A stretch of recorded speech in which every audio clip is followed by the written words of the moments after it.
Hello everyone and welcome to another episode of Three Men and a Football. Hello Daz, hello Tom. Evening. How are we doing? Good.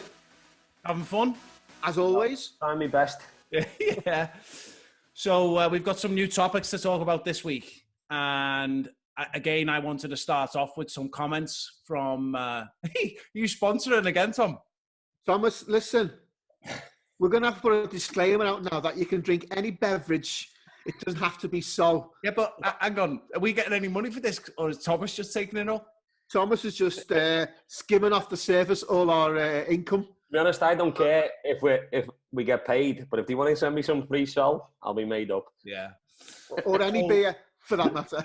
So I've got a couple of comments that come in this week. The first one is from Beth from Glasgow. Oh, okay. And she asked if Darren wants to go on a date. I mean, I'm not saying that I might have prompted such a request. Beth, the phone number is at the bottom. It'll come across the screen any minute now. Get in touch. Are we giving your phone number out, Daz? Start with 07, guess the rest. We also got some feedback from Phil, who was from London, and he agreed with me and Thomas and said Darren hasn't got a clue what he's talking about. He also said that Villa are a crap team and never have been any good. This is going to be a discussion now. I need to get this guy's email address and put a strongly worded email together. And only supported by royalists. There was some swear words in his emails. That's I wouldn't get involved with him. Tom Hanks, Prince William, and me. That's the trilogy. That's all you need. All right, let's get on with this week's topic. So we've got 2 questions to answer this week because we didn't want to limit it. So the first one is, who is the greatest English manager from your perspective? And then the second question is going to be, who is the greatest manager of all time? No limitations on where they're from, where they've managed. So we're going to start with the greatest English manager.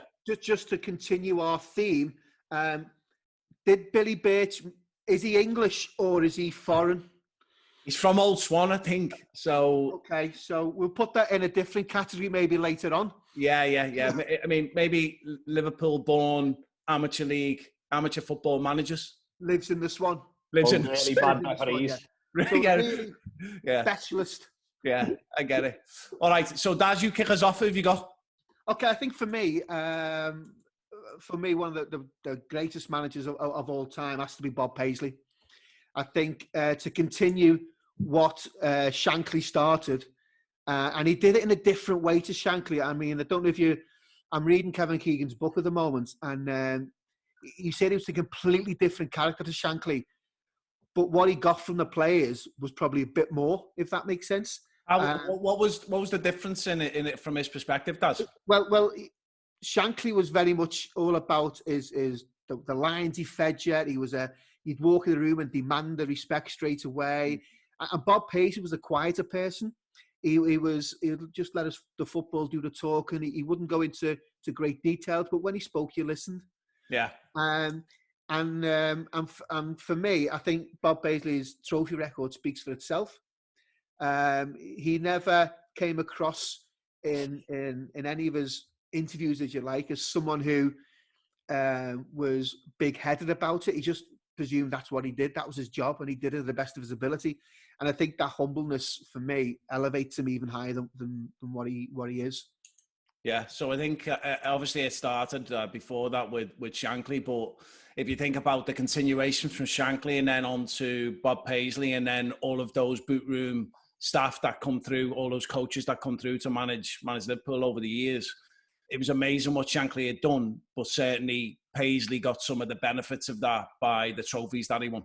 Yeah, I think for me, it was Liverpool at that time, from Shankly to probably the Dalglish, when Dalglish finished and managing. It was that sort of factory of coaches and managers who all had a similar output and a similar view on how the game should be played. And the reward speaks volumes. Yeah, we've talked about it in podcasts before, and that kind of brand of football that they created and their ability to repeat it no matter who was in the seat. Yeah. You haven't seen that repeated anywhere else, because what you tend to find now is, and it's almost accepted, the manager goes in and they're expected to put their own touch on the team, and you know, they have sometimes to change the team. They bring a load of players in, and what we had at Liverpool at that stage was you just had the same every year. It didn't matter who was the manager. And I think for me, it's that backroom of like Roy Evans and Ronnie Moran who don't get enough credit for continuing the great things that Shankly, Paisley, Fagan, Dalglish, you know, those four managers, success after success after success. But I think you're right with him as well because of his trophy record. So he won 6 league titles, which is brilliant considering how long he was there. 2 League Cups, 3 European Cups, and a UEFA Cup. It's not bad, is it? It's not bad. I mean, in terms of your CV, it's pretty good. He could have probably got another job, couldn't he, afterwards? Yeah. Well, he did 9 years at Liverpool, and he won a total of 20 honours. Crazy, that. He won 6 league titles, 3 League Cups, 3 European Cups between 75 and 81. In 6 years, he won 3 European Cups. He won the UEFA Super Cup and the UEFA Cup as well in that time. Yeah. And obviously, he won a lot of charity shields. I think he won 6 within 9 years. It's just unbelievable. I mean, the trophy to games ratio, I think he's up there with the greatest managers to ever managed in football. Yeah, so, definitely. Tell me if I'm wrong, because again, my memory and stats aren't great. Was he a player at Liverpool and then just carried on? Yeah, that's correct. He was a player. He was made captain. He any good? He won the league. He had no Echo Cup, Simon. 46-47 season. Really? That was after a 24-year wait after the war. He signed for Liverpool before the Second World War. He then went to go to war. When he came back, he had to wait. He's waiting years for his debut. Made his debut.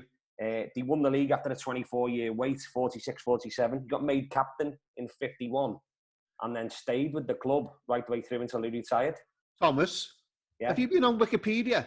Without a shadow of a doubt, he wrote it. I went on the Liverpool website. I wanted to make sure it was right. Yeah, that's a good one. All right, let me throw in another domestic manager, another English manager, Brian Clough. Oh, love him. Love Clough. Now, I don't think you can class Clough in the same terms as you can people like Paisley, because he was at 2 clubs and he won some honours, but certainly not at the same kind of level. But in terms of his style, his coaching ability, the control he had over the players, the control he had over the club, and the fact that he booted a spectator as they were running onto the pitch. Yeah. I think for me, though, Si, I think the Forest, what he did, I think, is he took 2 small, unfashionable clubs and gave them a history. So Derby County and Nottingham Forest, you would argue. But did he win the championship with Derby? I don't know. And I know he won the European Cup with Forest. Oh, no, I think he did, yeah. I think he did. And so, you know, with those small... He signed for Derby and then quit within 7 days. That was Leeds. He went from... I think he went from Derby to Leeds for like 40 days or whatever it was. And then he went to Forest. Well, and how he was absolutely eccentric. And I loved him for the entertainment factor. I think he was the opposite to Bob Paisley. He was out there. He was like, look at me, look what I'm doing. But he backed it up. He was almost like the old school Mourinho, wasn't he? Very much so, yeah. You know, his level of confidence was so high, especially considering he'd only been at those 2 clubs. And, you know, he although Forest were a top club then, he never went on anywhere else. Yeah. You kind of, where are you getting that level of confidence from? That's in you. That's inbuilt, isn't it? He was, apparently he played up front for Sunderland, if I'm not mistaken. He was a very good player. And he broke all kind of records. As a forward, he broke all kind of records. And I think he had to retire from the game at 32-ish, 33. Wow. And he went into management, and then he obviously found his niche. But his right-hand man, who name escapes me at the moment, because again, memory and stats, played a lot to do with it as well. They were a good team. Yeah. And I think that's important when you're a manager. You've got someone who you trust as your number 2, and you don't change them all the time. Maybe that's something that Clough enjoyed. Yeah, he was brilliant. I've got one. Go on. Right out there. I don't think you won't be expecting this, but I've got Neil Warnock. Oh, we were having such a good conversation. Neil Warnock. No, listen. Thomas, this I could found be it really your hard. I found podcast. it really hard to find a decent English manager other than the famous ones that we're picking out. There's a And then when I reason for look, that. Neil Warnock is managed. God, I think he's managed 20 odd teams, but he's won 8 promotions, 8 separate promotions right the way through the leagues. That's some going. You know, that's 8 league titles, and he's English. It might not be though. It might have been. He might have finished 4th. Might have finished playoffs. It doesn't matter. Well, you're still 8 promotions, innit? Yeah, to be fair, in the way the playoffs work now, you'd rather win the playoffs than go straight up. The money's phenomenal. Yeah. Yeah. I mean, but you got to look at his record. I know he's not popular. I don't like the man. I don't like. There's not many you do like now. We're narrowing the down. Yeah, he hasn't played or managed at Liverpool, so he's out. I don't like, and I didn't like Brian Clough either. No, but I was looking through today at people, and I thought, do you know what? He must have got some promotions. And then when I looked, he's actually got the record. He's got the most promotions in British football. He's 8. And the money that he's made them clubs, here's just a few of the clubs that he's managed. Leeds, Palace, Cardiff, QPR, Sheffield United. You know, some of them are decent-sized clubs. They've all been good teams in their day as well. They've all had good times. I just think, maybe I'm being hypercritical here. I just think with Warnock, he has this formula. I agree. I don't like his style of football. To get that promotion, if you like. Yeah. But I'd argue that he doesn't quite do it at the top level. But then, is that what a great manager does? Does he make? Because he had the opportunity at the top level. Like I say, I'm not a big fan of him, but it's certainly worth throwing in the mix to say he has done some fantastic things for teams right the way through the English leagues. And 8 promotions isn't something to be sniffed at. All right, Daz, let's just blow past this. Yeah, because I think this could be Thomas's last podcast. Yeah. It's been lovely working with him. We're going to get some new talent. Yes, I think we'll go on a scouting mission. All right, so have you got one, Daz? Yeah, I want to throw in. I want to throw in Bobby Robson. Yeah, he's on my list. He's on my list here. Yeah, only because I want to throw a curveball in there. We've got to keep it fresh. I like keeping it fresh. Well done, Tom. Yeah. I think Robson didn't get the credit he deserved when he was the England manager. He did something at Ipswich, again, similar to Clough. He took a small club and made them be recognised on a European level. I think when he went into England, there was massive issues and he just didn't quite get it till probably 1990. And that was his moment, and they come really close to making a success. And then he did what managers didn't do in those days. He went abroad. Yeah. And did he go to PSV, I think, or something? PSV, yeah. And then he went to Barcelona, and I think went to Portugal at one point. Do you remember who he had at PSV? Was it Ronaldo? Pat Ronaldo. Ronaldo, yeah. And then did he take him to Barcelona or no? Yeah, he did, yeah. Yeah. And I think when you talk to players, and when you talk to the clubs he went to. Because are you regularly talking to players, Daz? I'm a celebrity to the start. Simon, I know some big players. You know that. You're making me look bad now on the podcast. I know people like, Steve Noon. Yeah. Quality players. Players. But he doesn't talk to you. Sorry? He doesn't talk to you. Yeah, I know him though. It's quality. Quality manager who's done it at a couple of clubs around Europe and won things. And Porto as well, in between PSV and Barcelona. Yeah, and then he came back to Newcastle, and he almost was loved before he started there. And then as England manager, he was right up there. I mean, you think about the team he had. Yeah. I mean, is there a better? Is there England manager had a better team? I would argue Terry Venables had the best. Probably the best. Yeah, that was one of them where you see that picture and you're like, how have we not won something at national level? Yeah. But quality manager, did really well. Won 4 leagues, 4 domestic cups, and 2 European trophies. I also remember the semi-final game where Gary Lineker's shouting off the pitch. Yes. Against Germany to say Gazza's crying. Yeah. There's that thing, doesn't he? He goes, have a word. Yeah. How did we not win that game? you remember that one with Gaz? It got off the crossing. Post, yeah. Oh. Yeah, we could have won. Really coming home, lads. Simon, who did you go for? So I had all three. I had Paisley, Robson, and Clough. And for me, Paisley is obviously right up there. He's number one for me. So do we dare to ask Thomas's other one? Did you? No, I'm happy with that. Who are you going for, Thomas? It was obviously Paisley, but I just thought it's going to be a short conversation because I didn't like the other two, and then I thought I'll throw Neil Warnock in. I think as well. I think for me, Venables, you know, he brought a style of football in England that we hadn't seen for a number of years, and he got the best out of those players, and he allowed them to play. And then what he did at Barcelona was phenomenal. Yeah, he was great. But I mean, again, do any of them come close to Paisley? Oh, not at all. Not at all. Well, all right, so are we agreeing on Paisley? Yeah. I mean, I don't know, Thomas, your Warnock swayed me slightly. Yeah. I just wanted to throw a different perspective on it. You know, you don't need definitely different. Yeah, well, you know. All right, so we're agreeing on Paisley, probably the first and the last time that will happen. Yeah. So now you take off the training wheels and you go for, doesn't matter where they're from, where they've managed, greatest manager ever.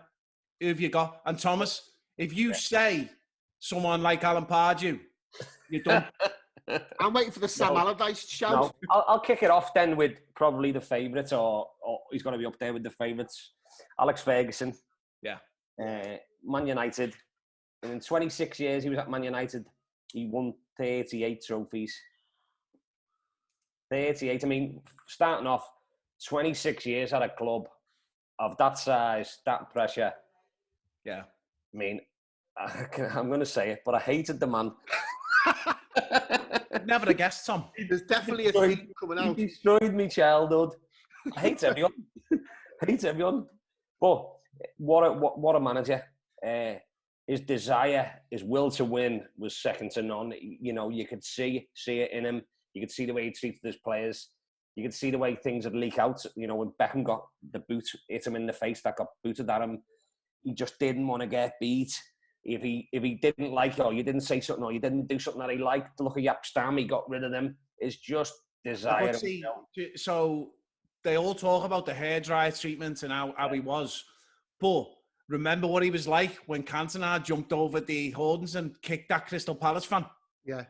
He defended him to the hilt. Yeah. And obviously, Cantona was something special. He knew that. And he was willing to do anything he could do to get Cantona back in the team. And he backed him every single interview, every single interaction he had with the media. He was backing Cantona. You lose the team if you don't. If you don't back your players. We all know that he did wrong, but we all know how important he was at the time for that team and for Ferguson and for Ferguson to go on and win, become the great side that they went on to be.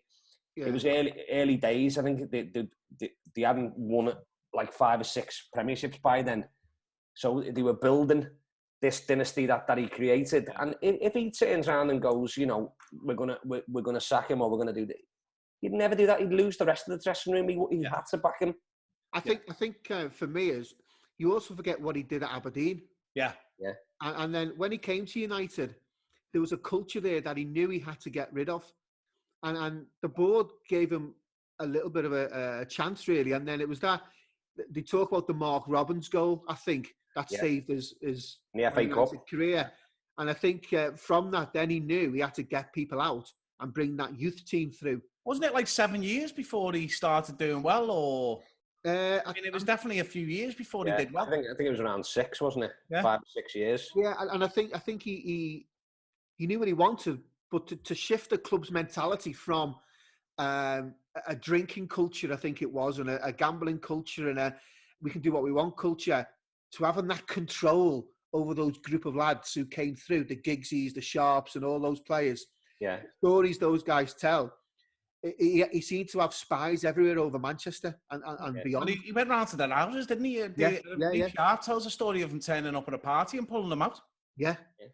I mean, that's a different type of manager, isn't it? That's like close man management. I need to change the culture in this team, and I'll do whatever I need to do. And Lee Sharp was one that didn't benefit from that culture because in the end he went and didn't last as long as and he didn't turn into the player he should have been because he obviously couldn't cope with that way of managing. But I also think you can only do that if you're going to be successful. Yeah, and because people buy into it.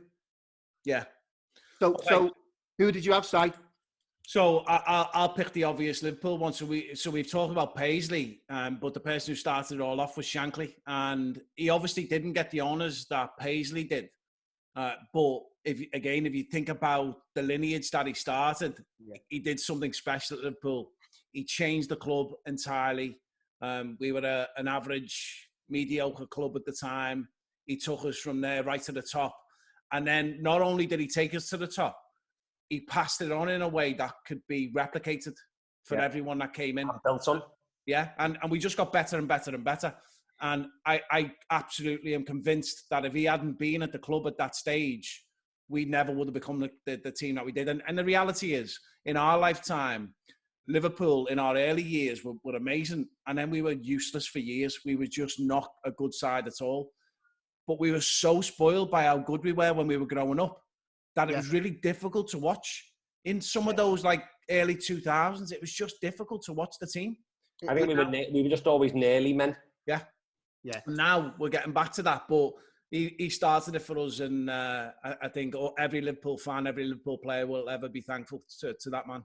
I think what he did, for me, he instilled a standard that shouldn't be dropped. Yeah. But it was also his social principles as well. And he knew we had to be in it together. And some of the stories you hear from the older players, the Ian St. John and Clement and all these guys, is he the way when he spoke like a leader. Yeah. He spoke like the people could follow him. And he knew he needed to be that person so that not just Liverpool as a club, but Liverpool as a city and the wider supporters could get behind it. Yeah. And you don't really hear people talking about. So when outwardly, as you say, he sounded more like a politician at times. Yeah. Because he could speak really well, and he's very eloquent in the way he put himself across. You know, his grasp of the language was great. So then he conveyed himself really well.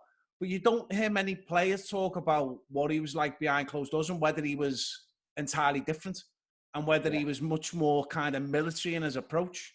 But I think if you think what he did, how did he do that if he didn't have that kind of structure?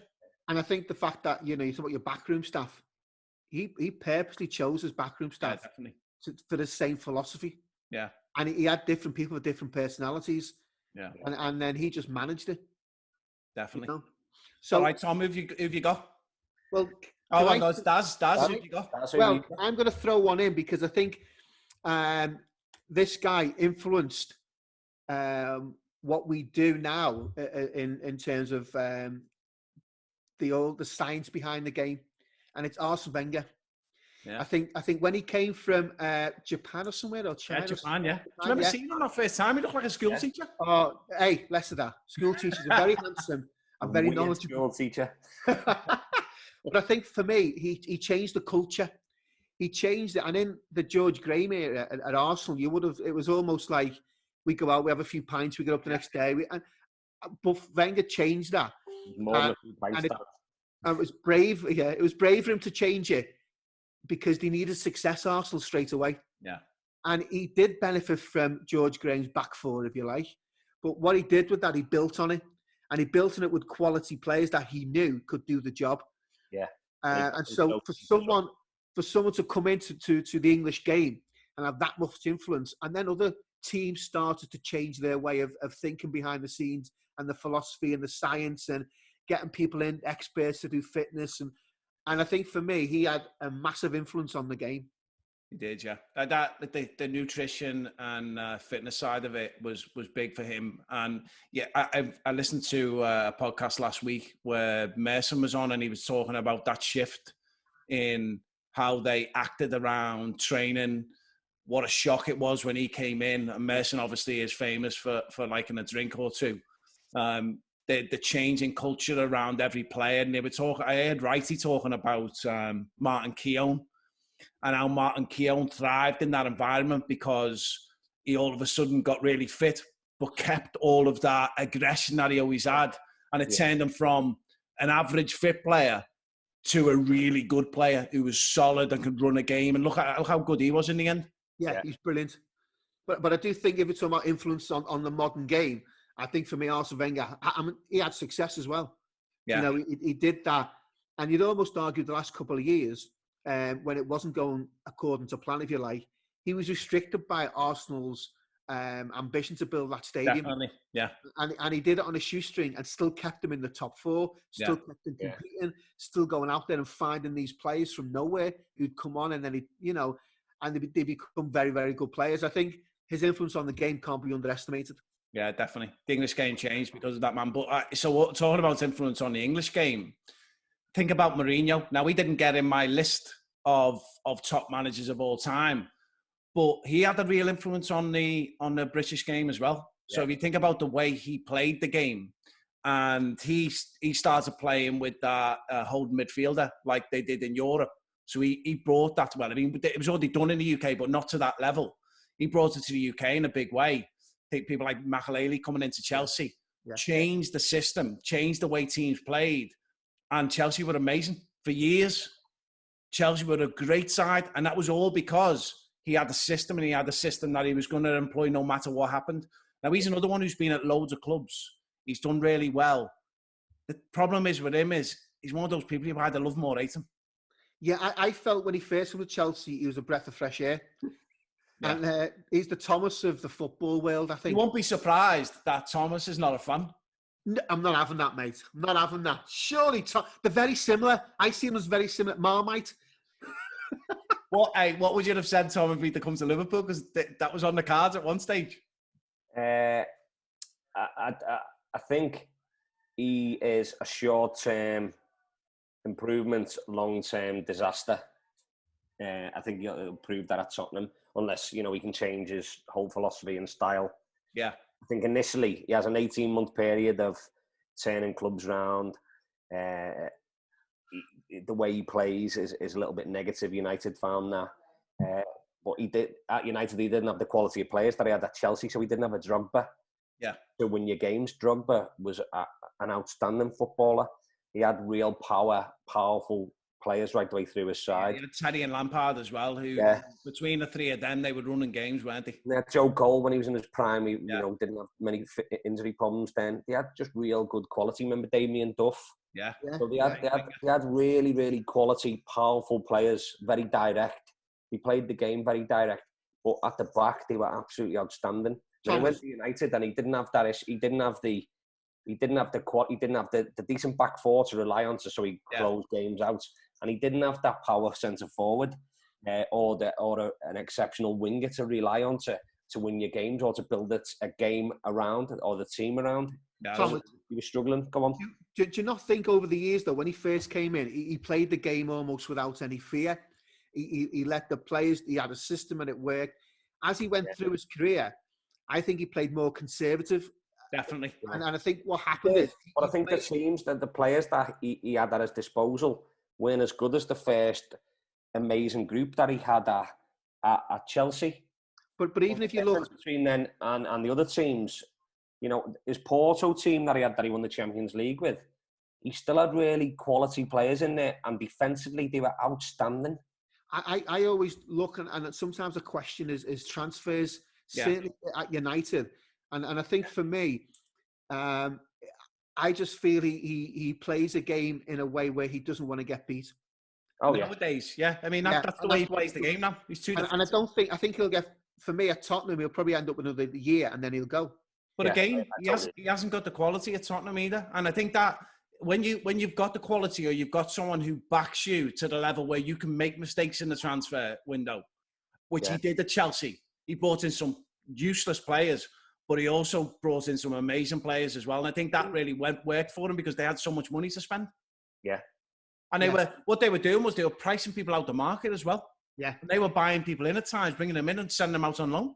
Yeah. So no one else could have them. Yeah. Done that quite a lot when we didn't have the money. Yeah. Yeah. So also made some massive mistakes with likes of Kevin De Bruyne. Yeah, definitely. Not giving him a chance. Did he have Mo Salah at Chelsea then? Did, yeah. Loaned him to Fiorentina, didn't he? Yeah. So right. Who's got anyone else?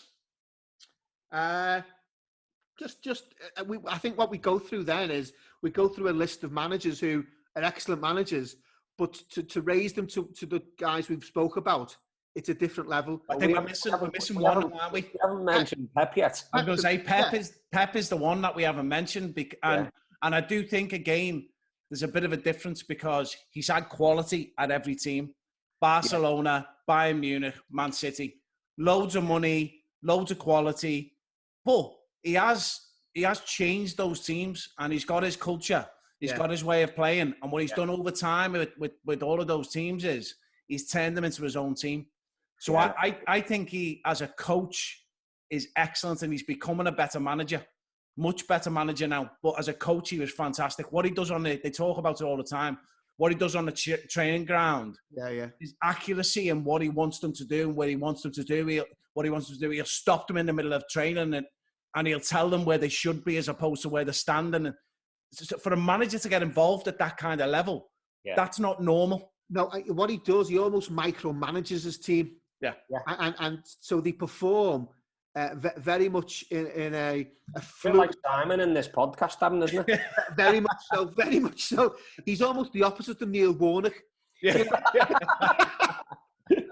Yeah, he's great. And you know what? He's still got a long way to go as well. You think how old he is? What is he? Look at his trophy haul. He's won 30 trophies in 11 seasons. Really? The issue for me is, where does he go next? Well, I mean, it'll be another top club, won't it? It'll be someone like he might go to Italy. PSG, Juventus. Yeah. But again, it's like, what I like about Pep is philosophy of the game. Yeah. He wants to play it in a certain way, and he gets people in who he knows can play it that way. Well, you know what? It'll be really interesting is if he has someone like Ronaldo, because I don't know how he'll cope with Ronaldo. Not doing what he wants him to do. Yeah, he's had great players, but Ronaldo basically plays the game the way he wants to play the game. And he's done that for years. One of the reasons why he left United, I would imagine. And now he's amazing. He's doing really well. As you said in our first podcast, Tom, he scored goals all over the world. Yeah. He is one of the top 2 players in the world currently.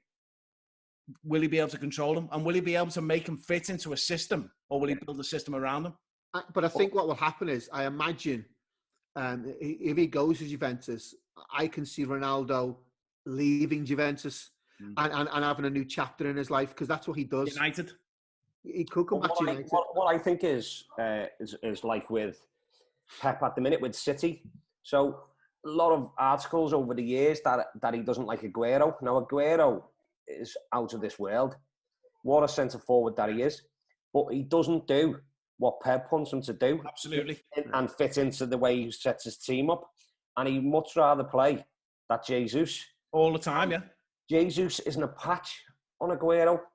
So I can see where that comes into it. Ronaldo wouldn't do. Ronaldo does Ronaldo. That's it. He doesn't get involved in. If you look at those two, if you look at Messi and Ronaldo, right, and watch them in the game, they drift. Remember when was it the World Cup where he winked at Rooney? What was that, the World Cup or the Euros? You know the one where Rooney got sent off and he winked at him. Yeah, I know what you want. In that tournament, what tended to happen, because he was so much better than anyone else in that team, the cameras tended to follow him, and you'd see him, and he just drifts. He just drifts out the game, and then he comes back in, and he turns up in all sorts of places. Exactly the same thing as what Messi does. Now, Messi is a very different type of player, but they both drift in and out the game. But I think what's happened is Messi has made an art of not really doing a massive amount in the game, but then what he does is better than anyone else in the world. What Ronaldo's now started to do at Juventus is, and I haven't watched loads of games, but I've watched a few games that they've played, and he seems to be running the game now. And I don't know whether that is him stepping up his game. He's fitter than ever. He's stronger than ever. His ability is as good as it's ever been. Now he's running the game, whereas for years, he just drifted. Yeah, do you not think it comes down to that sort of, when you say people are drifting the game, they have a football intelligence. Oh, well, that's second to none. And if you're getting tracked and marked, you've got to be seen to not be involved. And then you've gone, you've moved, you've sprinted across. And those players are special players because they can almost see what's happening 3 or 4 passes ahead. Well, I'm saying it's drifting. The reality is he's one of the top 2 best players in the world for many years, and probably will be for many more, because he knows how to play the game better than anyone else. And that his style, I guess, just he adjusts his style to fit the league that he's playing in. That's why he's done so well. Yeah, it's decision making. So his decision making, whether to go and get involved or whether to stand back, is massive in a game. Because you see him come in late a lot as well, which again is what you've got to know what's going on. And to your point, Daz, he's seeing 2 or 3 passes ahead. So then he's coming in late and he's scoring goals. And if you follow the 5 fundamentals of football, Simon, which one is this, Daz? Decision making. Okay, yeah. All right, so I've got a couple of honourable mentions. Go on then. Carlo Ancelotti. Yeah, he was on mine. Yeah, great manager. Louis van Gaal. Oh, I never thought of him. Yeah, great manager. And obviously, Kenny Dalglish is. Here's one for the older ones. Jock Stein. Jock Stein, yeah, great manager. Yeah. Marcello Lippi. Yeah. Who's Thomas? Marcello Lippi. Yeah. I mean, it's these managers. I like managers who've possibly done it in other leagues and other countries over the last couple of years. I quite enjoy that. Okay, well, let's cut to the chase. Mr. Klopp doing quite well. Well, come on, Tom, we're having such a nice time. To be fair, we hopefully we'll look back at this in 5 years' time, and he'll have gone on a crazy run, won all sorts of European Cups and Premier Leagues, and we'll be talking about him in the same breath. The reality is, right now, he looks like a great manager, and he's done some great things at Liverpool, but he's still got a long way to go until he gets considered in this group. And on that bombshell, who are we going for? Go on, Daz. I think it has to be Sir Alex for me. Thomas? Through gritted teeth, Sir Alex.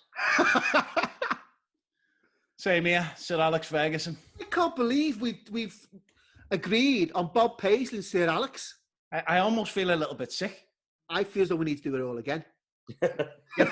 We're going to come to the same conclusion. I mean, think about how many things he's won. Yeah. And in our lifetime as well, you think about as we were growing up. Yeah. I mean, for 20 years, he just dominated, didn't he? Yeah.